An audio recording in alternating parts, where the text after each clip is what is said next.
everybody, my name is Steve Locse, or István Locse in Hungarian, excuse me. But you may call me Steve because I understand that in English it's a little bit difficult to spell my name. All right. This is Physics of Creation, my channel in YouTube, and I welcome Stewart Swerdlow. It's an honor to have you on my channel. And after our first meeting, our first session we met when you were here in Europe. This is the second one, and now we have a little bit more time to talk about much more interesting things, and maybe I have the opportunity to ask you some questions. So Stewart, welcome. It's really thank you. A good. I'm very happy, really. The first session, you remember, I was very excited, and I'm still excited. Well, I appreciate it very much. And the first session, you know, I was in the Netherlands, and I was in between a lot of consultations and maybe not focused very well. So I apologize for that. But here I am, and we'll go forward from here. All right, that's great. So for the Spanish-speaking people, they must know that I will subtitle this video because it's a little bit difficult to make how you say that, synchronize a different language on the original. Well, it's a little bit I cannot do that, really. You know, so I understand. All right, I will subtitle it, and I would like to share with Spain, especially, and South America, with Spanish-speaking people, your experiences and your books, actually, because you have some unbelievable, maybe for some people it look like unbelievable experiences, and I would like to recommend highly the Montauk, the Alien Connection book, which is starting with your childhood experiences, right? And then, of course, I would like to recommend True World History, because this would in a big part match with Arvisuras, golden tablets written in ancient Hungarian runic language, actually. And this is what we will try to decipher a little bit. I will give you and the people the matches when we will go on speaking, talking. I will give some matches to be able to analyze, maybe. And of course, I would like to recommend also this other book, Blue Blood, True Blood, about the conflict, creation, reptilians, of course. And I have a very important theory of mine, what I want to share with you about the blood, I mean, because you are talking about the greenish blood of the reptilians, right? Blue-green. Blue-green. Blue-green. Yeah. So, well, oops. So this blue-green blood is because of the amount of copper, right, in the blood of the Correct. Reptilians. All right. So later That's on. correct. And when copper oxidizes, it turns that blue-green color. Exactly. But I have a theory, and later on, as we are going on in our conversation, I would like to share with you a theory, and let's see if you agree with that. All right? But not now. Later on. Okay? So first of all, I would like to ask you, Stewart, to talk about a little bit as an introduction about yourself, who you are, what do you do, and then let's start with your first childhood, let's say like a childhood experience with some entities, right? So please, go ahead. Okay. Well, just like yourself, people in English-speaking countries have difficulty with my name also. Yeah. Because my last name, is Swerdlow. And even though it is of Russian culture, it actually is Swedish, because the Sverd is a sword, Luf is a leaf, and it comes actually from one of my ancestors who was a Swedish Viking who eventually wound up in Russia. He was part of the Viking group called the Rus, which means the rose, and the Rus people went to the eastern part of Europe and founded Rusland, which became Russia. And that's where my family originated, from Sweden into Russia. And it goes even more than that, because my great uncle Yakov Sverdlow was the first president of the Soviet Union, and his son Andres was one who created KGB. So it's a very, it's a very interesting history. And of course, Yakov was the one who ordered the assassination of the Tsar and his family in Yekaterinburg in the Ural Mountains, and that's why they renamed the area to Sverdlovsk in honor of him. All right. But it's a very long history. Yeah. My grandmother was a Soviet spy in World War II. My other great uncle Benjamin Sverdlov was he started mind control in the Soviet Union in the 1930s. So it's because of all of that, Istvan, that I was used in the United States for Montauk Project, which maybe your listeners will read about. You showed the book about that. And from a very early age, I was involved in what would be considered paranormal experiences, including with alien beings, even from my earliest childhood. I remember being 2 years old and having little pieces, what I now know as implants, placed in my ear. And I kept trying to take them out, and I could not reach in to take them out. And in the evening, at night, I would be visited, not every night, but very frequently by beings who would take me into the what I now know as outer space. And on one of those occasions, I was taken to what I called a platform. It was like a platform in space with many vehicles parked on it. And there I was told that I was actually a creation of many genetics. I know it sounds like a very strange story. But I met many different types of beings who said they contributed DNA to my creation. Now, the interesting thing is, Istvan, is when I was born, my mother was taken to a hospital where it was not open. It was not finished. It was being built. And she was taken to a room with no heat. There was hardly any electricity.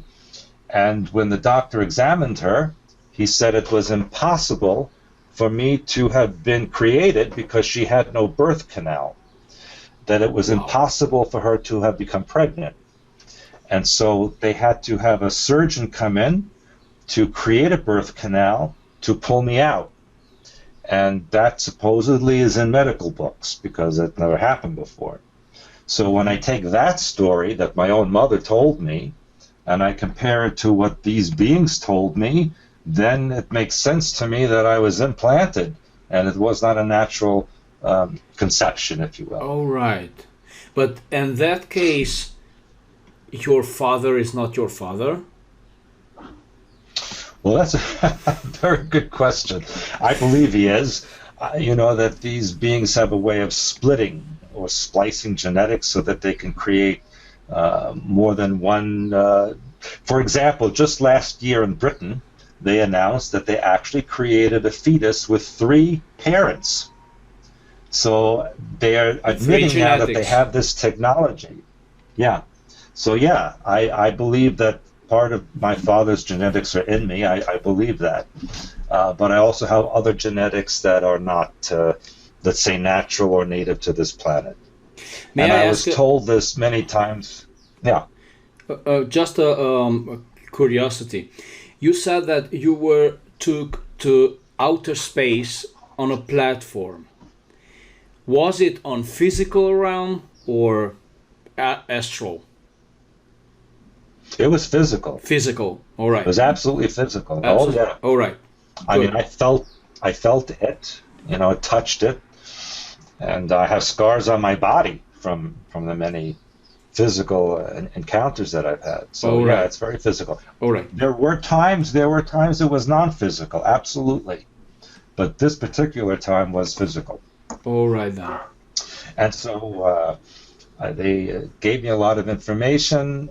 They told me that the reason that I had so many different genetics in me was so that I would not be loyal to any one group. I was not supposed to have a loyalty. And interestingly enough, even to this day, I don't have any loyalty. You know, I don't I can see that. care if one group wins or the other. It doesn't matter to me. You know, so it's a very fascinating story, and I know it sounds strange, but I've had the medical examinations and proof about all of it.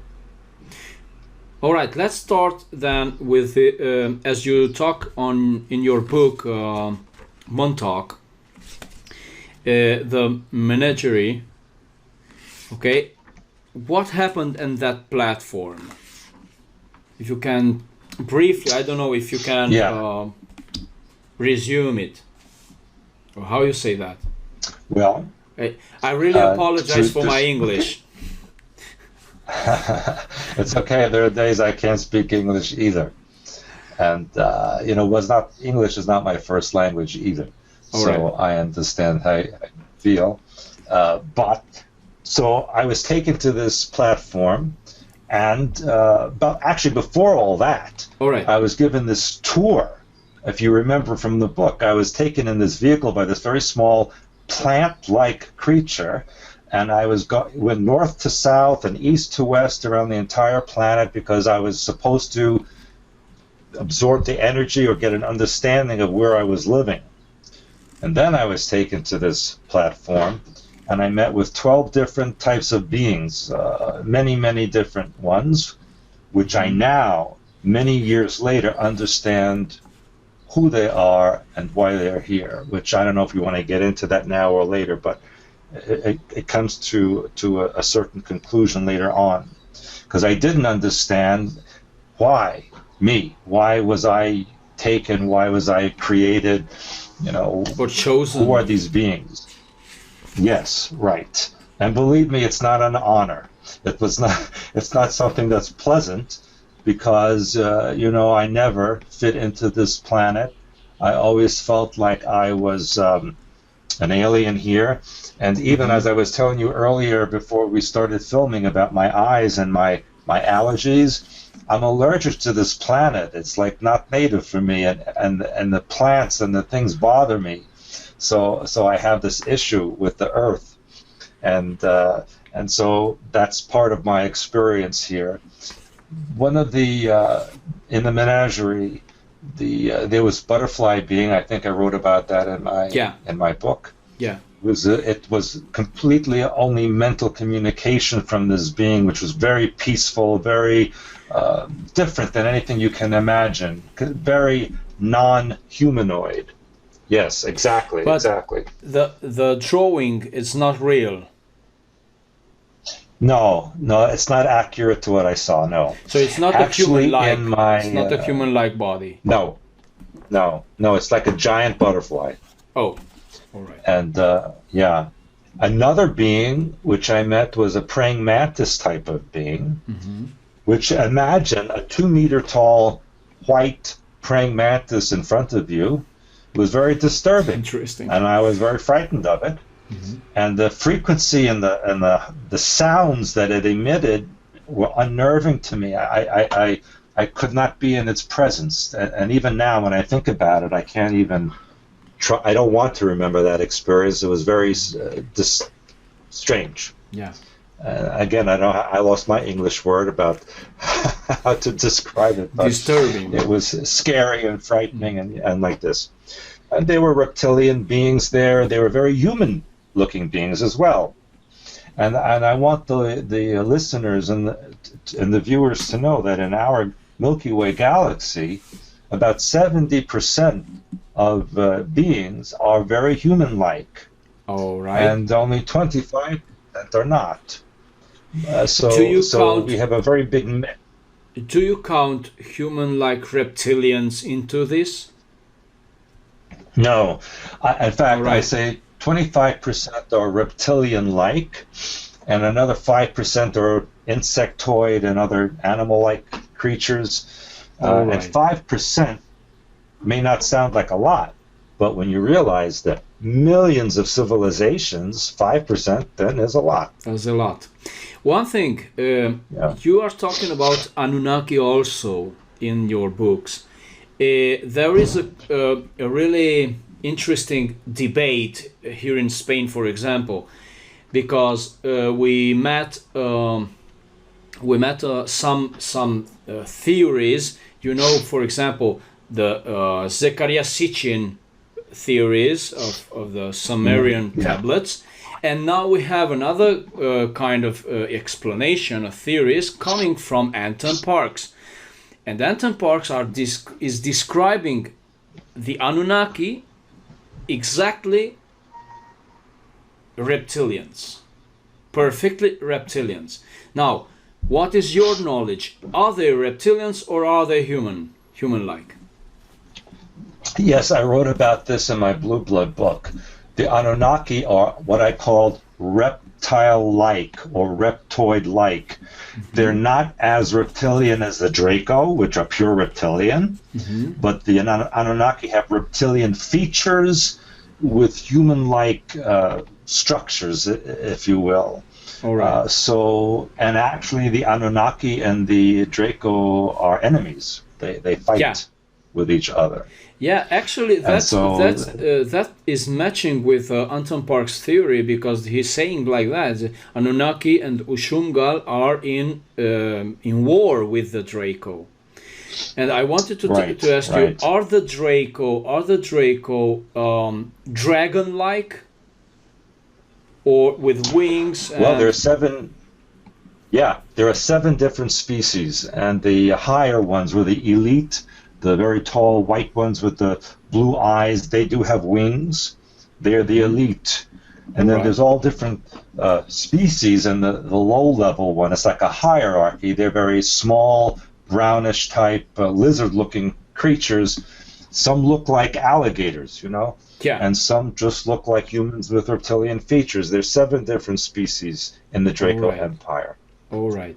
So as you say that the higher one, the most in the ranking system, are white-skinned, you say? Very white, blue eyes, very tall. Do you know any kind of name of the race? Well, it's all Draco. It is all Draco. Okay, it's just because I'm asking you only because Anton Parks is saying that exactly the same thing, that the highest ranking race of the Dracos are white-skinned, all right, exactly reptilians. Some with wings, some with horns, also. But also he is giving a name for this.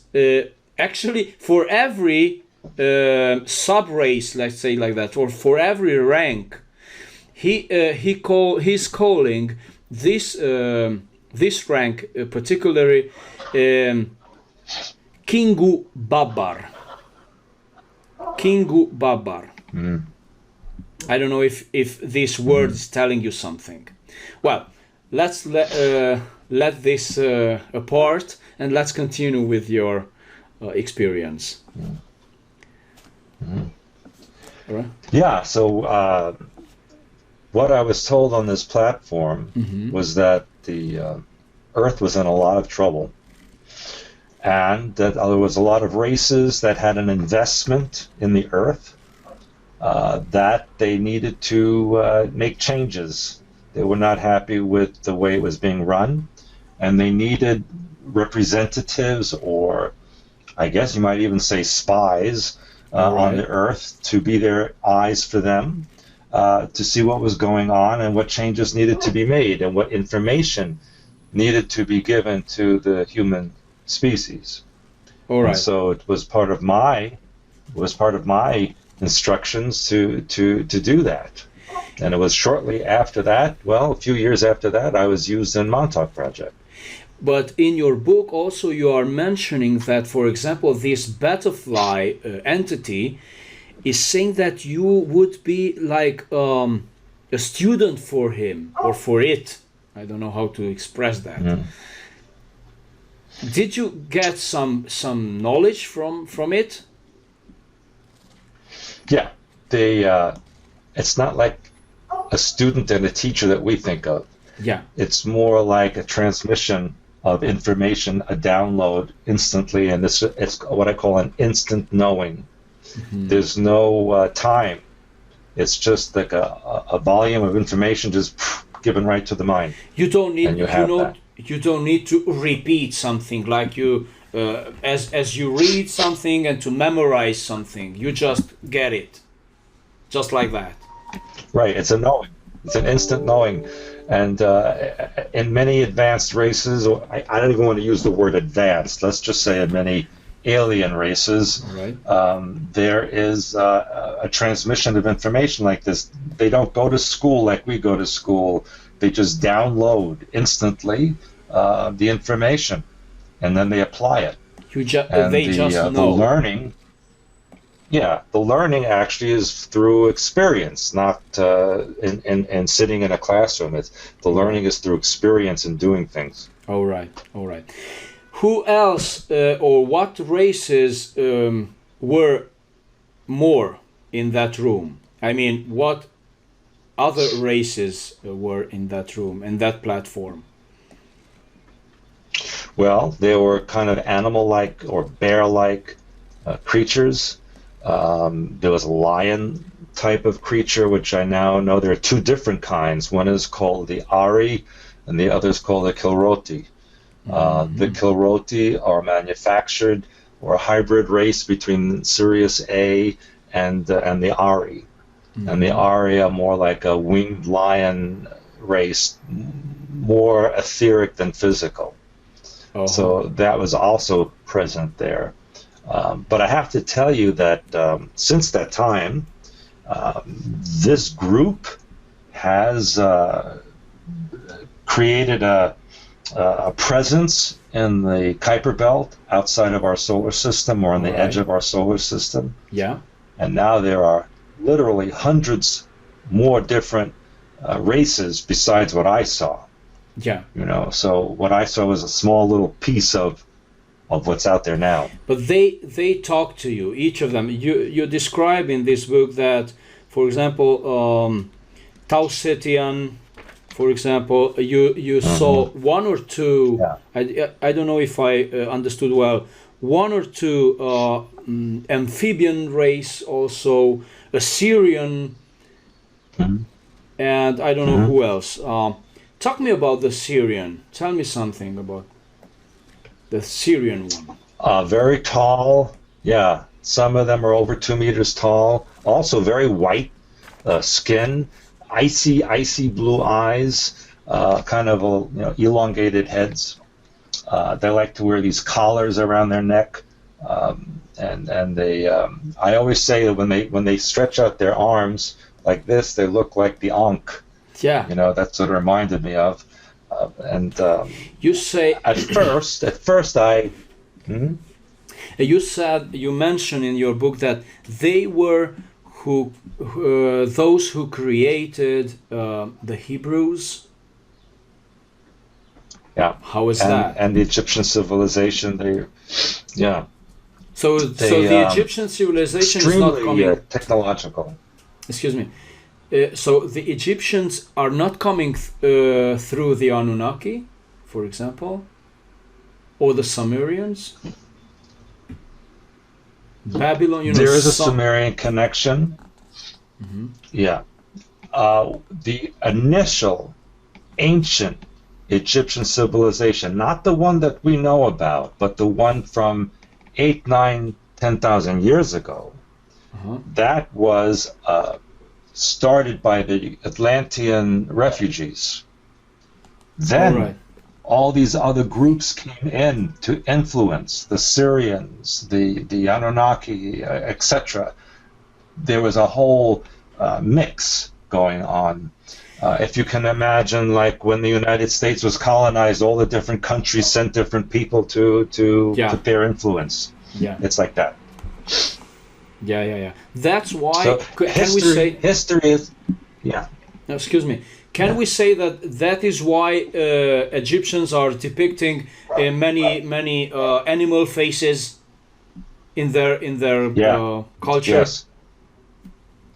Is the influence? Much of that is actually, is from that influence, as well as hybridization and experimentation that they did, as well as various alien races that were very interested in them. But ultimately, it was those from Sirius A that, how shall I say, had the greatest advantage and gave them the most information.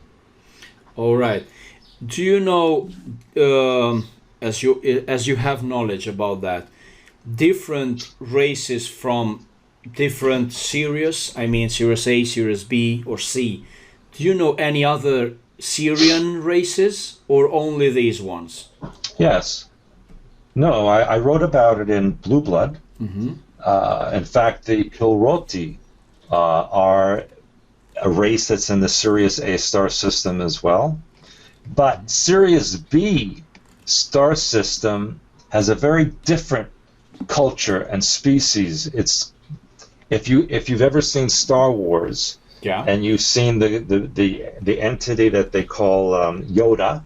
Yeah. Yes, the Sirius B looks like Yoda kind of thing, and they were very involved in the Tibetan civilization and getting that started thousands of years ago. This is giving me a thought, as you say that, because you know what, Yoda, it might seem like an amphibian. Could that amphibians be from Sirius? Yes. You know what? Yes, you know. You know what, Bashar, as I told you about him before, is saying that actually dolphins and cetaceans, I mean whales, are coming from Sirius. He's not telling which one, but he's saying that they are actually Syrians. Well, in Montauk, we learned that they actually came from Andromeda Galaxy. Oh.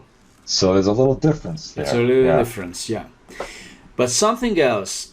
Now, Anton Parks is saying something else, that in Sirius, there are a species named Abgal, and they are amphibians. And actually, they have a symbol. Three triangles put together, but pointing downwards. Pointing down. Three triangles. I can send you the picture. And later, if you want to analyze it, what can you feel about that? I mean, if you want. All right. So he is saying that in Sirius, actually, there are an amphibian race which are Kadishtu race. It means Elohim. You know, Elohim race, creators, these kind of Abgal amphibian race. At the same time, some African tribes are talking about that. The Zulu, for example, you know. Credo Mutwa is talking about that. His nation have memories to meet this kind of amphibian race in Africa. And then the thing is that as Anton Parks is saying that actually Enki is coming from a mixture of reptilian and Abgal, because his mother, okay, Anton Parks gives a name to his mother, Mamitu Nammu. Okay, Mamitu Nammu. And Mamitu Nammu, the mother of Enki, was actually Abgal, half Abgal and half Ushumgal. So half reptilian, half Abgal, half amphibian, fish-like. And that might come the appearance of Enki as god of the waters in the Sumerian tablets depicted with the water on his shoulders. You know that picture, right? Mm-hmm. So that is depicting Enki, saying that might be an Abgal, might be an amphibian descendant. What do you say about that? There are many amphibian species in the galaxy. All right. And in fact, there's one that is on one of the moons of Saturn. All right. Which All is, right. Yeah. That's and it's interesting that now NASA is saying that there's oceans on Titan, and that there may be creatures or life forms underneath that.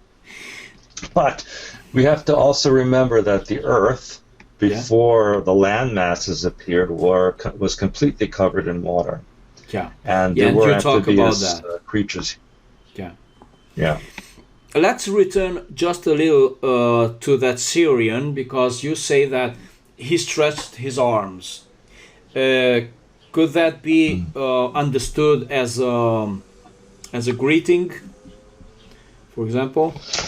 Well, yes, you can say that, but also is a statement of power, because when they greet and they extend their arms out, it's basically saying, I am powerful, so you need to be peaceful with me. That's kind of what it means. All right. You know why I'm asking that? Because I would like to share to the others also that in 1974 there was a man, a Transylvanian man. Actually, he's Hungarian and ethnic, let's say like that, born in Romania, which is today, we know that Transylvania is part of Romania, right? So in that mountains, this man, whose name is Laszlo Izsaki, told in Hungarian, he found kind of symbol, actually in Spain, years before, okay, kind of invitation symbol, okay, invitation to contact. And he took that symbol, well, it's just a drawing, right? And he drew that symbol on the ground in the mountains, in the Carpathian mountains, And he waited for 4 days, and a ship appeared, a round ship appeared, actually, all right? Landed, and some people came out, and they stretched their arms like that in 74. Now, this man is describing these entities very similar to humans, and slightly different what you are describing at appearance, I mean. Okay, slightly different. Not so big head, smaller heads. They wore some stretched suits with many pockets. He's saying with many pockets. Some kind of this color, which is my shirt. Okay, some kind of this grayish, maybe bluish, gray bluish. Slate blue. We call slate blue. Maybe. All right. So he's explaining that these entities came out from the ship and handed over a box with 86 golden tablets. All right, that big. I mean, 11 per. How is saying? I don't remember exactly. 17 per 11. 17 per 11. The size of the tablets, something like that. I will recheck for if somebody is interested in it. And he's saying that in these tablets were messages. I can share you these messages because I got the copies of these tablets, not about all of the tablets, but some tablets. Okay, so there are messages and there are inclusive knowledge. I mean science written on these tablets. All right. For example, life force, quantum physics, and something similar. All right. Then the thing is that the secret police appeared on the site, you know, and started to shoot to them, you know, to these people, to the men and also to the entities. But these entities, one of them took out a kind of, I don't know, kind of pen, you know, and just with a button, all right, came out a very thin, like laser kind of beam, all right, and he just made like that. I mean, a movement, all right, and every policeman fall to ground, you know, like time frozen. I could say like that. And well, because there was also a kind of how you say that, in Spanish you say pelea, fighting between them. Okay, a little fight. The tablets fell to the ground, and one entities helped to recollect the tablets and helped these people, these humans, because Laszlo Izsaki didn't went there alone. He took their friends, some friends of him, and these entities helped them get up, and they show them the forest. They go that way, you know, and they fled. All right. So after that, these policemen already knew about these people, and they were monitorized before, and in many, let's say, like many pressure on them, they had to hand over those tablets to the police, you know, to these secret police. Now today we do not know what happened to the tablets, but before Izsaki handed over the tablets, he took a kind of a carbon copy, you know, from the tablets, because those tablets were also written in ancient Hungarian language. I mean Hungarian runic symbols, and I have some copies of that, and I can show it to you. Actually, I sent them to you. You have that in those archives. Okay, so that is very interesting, actually, because as I mentioned before, Bashar, you remember, Bashar is sharing with people in the website of Darulanka, basharcommunication.com, is sharing with the people, with the mankind, a kind of, let's say like that, therapeutic, therapy type of practice, maybe exercise, you know, with kind of enneagram with symbols. And actually I found 4 runic symbols in that enneagram, and I made contact with Darulanka, and I asked him, well, only by email, I asked him, what are these symbols, if you can explain them. And he only told me that he doesn't know exactly, he only recognizes a few of them, because there are many others, like a circle with a cross in the middle, circle with a point in the middle, and some others. And he's just saying that the triangle, for example, means something, means the Trinity. The circle with the point means the center. The circle with the cross means the earth, etc. And he's telling me that the other ones, which are runic symbols, ancient runic symbols, he doesn't know exactly what it means. But now I know what that means, because they are actually letters from that Hungarian, ancient Hungarian alphabet. You know, exactly the same. Exactly the same. But that curious thing is one more curious thing, that Bashar is saying that we humans, with the humankind, we have actually an alliance between them, between their races, the Sasani civilization and one of the Syrian civilization. We have an alliance, a trilateral alliance with them.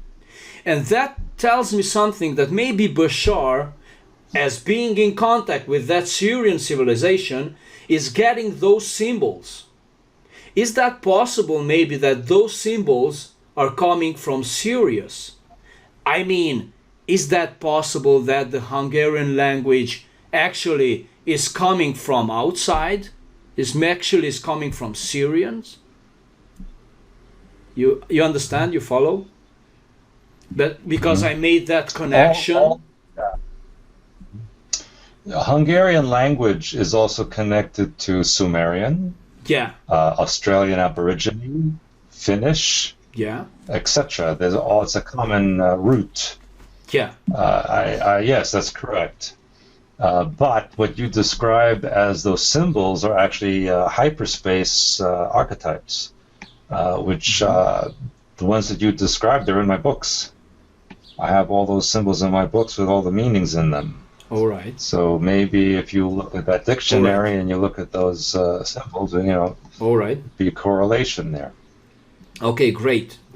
Well, I think we don't have much time, and I don't know if you want to add something more to this, to your experience in this. How old were you in this experience? I mean, at the platform, when you were taken.